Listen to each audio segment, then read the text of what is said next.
Di Indonesia, kita menyetir di sebelah kanan dan berkendara di sebelah kiri jalan.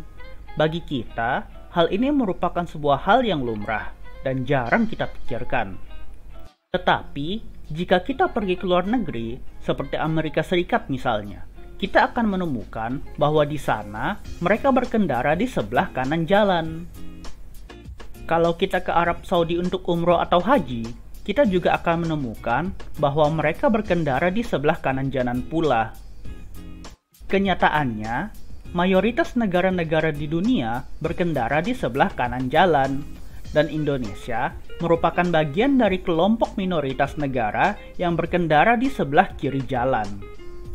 Mengapa bisa demikian? Mengapa mayoritas negara-negara berkendara di sebelah kanan jalan? Lalu, mengapa Indonesia berkendara di sebelah kiri yang merupakan kelompok minoritas? Sebelum lanjut, silakan subscribe dan jangan lupa bunyikan loncengnya. Jawaban singkat dari pertanyaan-pertanyaan ini cukup satu kata: Napoleon. Untuk ini, pertama kita harus kembali jauh ke sejarah, yaitu di masa Kekaisaran Romawi. Salah satu peribahasa yang terkenal di dalam bahasa Inggris adalah "All roads lead to Rome", yang berarti tujuan akhir semua jalanan adalah Roma. Peribahasa ini berdasarkan pada proyek infrastruktur jalanan Romawi yang bertujuan menghubungkan semua wilayah kekuasaan Romawi. Hingga saat ini, jalanan Romawi yang dibangun ribuan tahun lalu itu masih digunakan oleh orang-orang Eropa. Tentu saja telah diubah menjadi jalan raya atau jalan tol. Di jalanan Romawi ini, orang-orang berjalan di sebelah kiri jalan.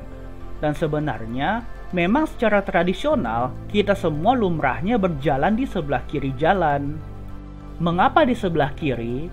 Karena mayoritas manusia menggunakan tangan kanan sebagai tangan yang dominan. Jadi, dahulu jika kita ingin naik ke atas kuda, maka mayoritas orang akan naik dari sebelah kiri, karena dengan demikian, kaki kanan duluan yang naik ke atas kuda. Hal ini sebenarnya masih sama hingga saat ini. Pernahkah kalian menyadari bahwa ketika naik ke atas motor, mayoritas dari kita akan naik dari sebelah kiri? Kembali ke zaman Romawi. Dengan orang berjalan di sebelah kiri jalan, maka bahaya-bahaya yang datang dari arah berlawanan akan dihadang oleh sisi dominan tubuh, yaitu bagian kanan. Selama ratusan tahun, orang-orang terus berjalan di sebelah kiri jalan. Akan tetapi, semua berubah saat negara api... Maaf, salah skrip. Akan tetapi, semua berubah pada tahun 1804 ketika Napoleon Bonaparte merebut kekuasaan di Prancis dan menobatkan dirinya sebagai Kaisar Prancis. Napoleon kemudian memulai ekspansi kontinentalnya dengan tujuan menaklukkan seluruh daratan Eropa di bawah kuasa Prancis. Di bawah Napoleon, hampir seluruh Eropa ditaklukkan, menyisakan Inggris serta beberapa negara seperti Portugal yang masih bertahan melawan Prancis. Ada satu fakta mengenai Napoleon yang merupakan jawaban dari pertanyaan awal kita. Napoleon adalah seorang yang kidal. Orang kidal, yaitu orang yang tangan dominannya adalah tangan kiri, akan kesulitan jika berjalan di sebelah kiri jalan. Ini karena bagian tubuh yang menghadap arah berlawanan adalah sisi kanan, yang merupakan sisi tubuh lemah bagi orang kidal.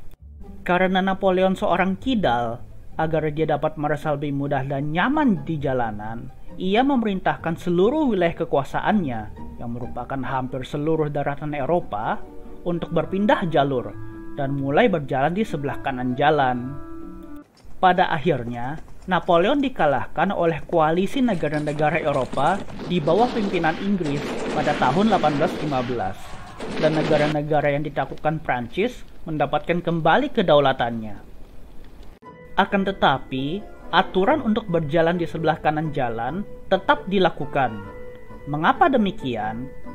Karena sebenarnya di sebelah mana kita berjalan pada abad ke-19 tidak terlalu berpengaruh. Dahulu pada abad pertengahan mungkin masih berpengaruh, karena jalanan masih belum aman dan banyak bandit-bandit berkeliaran di jalanan.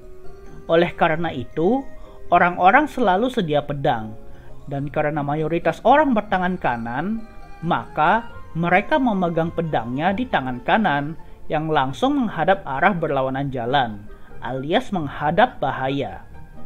Pada abad ke-19, revolusi industri telah menancapkan akarnya di Eropa, dan pemerintahan di masing-masing negara telah tersentralisasi, sehingga membuat negara lebih mudah mengarahkan satuan keamanannya untuk menjaga jalanan. Dengan situasi jalanan sudah relatif aman, ditambah jalur kereta api yang menawarkan kecepatan, kenyamanan, dan keamanan yang terjamin, maka makin sedikit orang yang menggunakan kereta kuda untuk bepergian jauh. Itulah alasan mengapa Eropa tidak kembali berjalan di sebelah kiri jalan, dan tetap berjalan di sebelah kanan jalan yang merupakan warisan Napoleon. Peraturan berjalan di sebelah kanan ini juga menyebar ke wilayah jajahan negara-negara Eropa di benua Amerika, Afrika, dan Asia. Inilah mengapa mayoritas dunia saat ini berkendara di sebelah kanan jalan. Hanya wilayah bekas jajahan Inggris dan negara-negara kepulauan seperti Indonesia dan Jepang yang tidak perlu menyesuaikan dengan jalanan di daratan benua yang masih menggunakan cara tradisional, yaitu berkendara di sebelah kiri jalan. Lalu, mengapa Indonesia tetap berkendara di sebelah kiri, sementara Belanda yang merupakan penjajah Indonesia berkendara di sebelah kanan? Ini karena pada abad ke-19, Indonesia belum memiliki infrastruktur jalanan.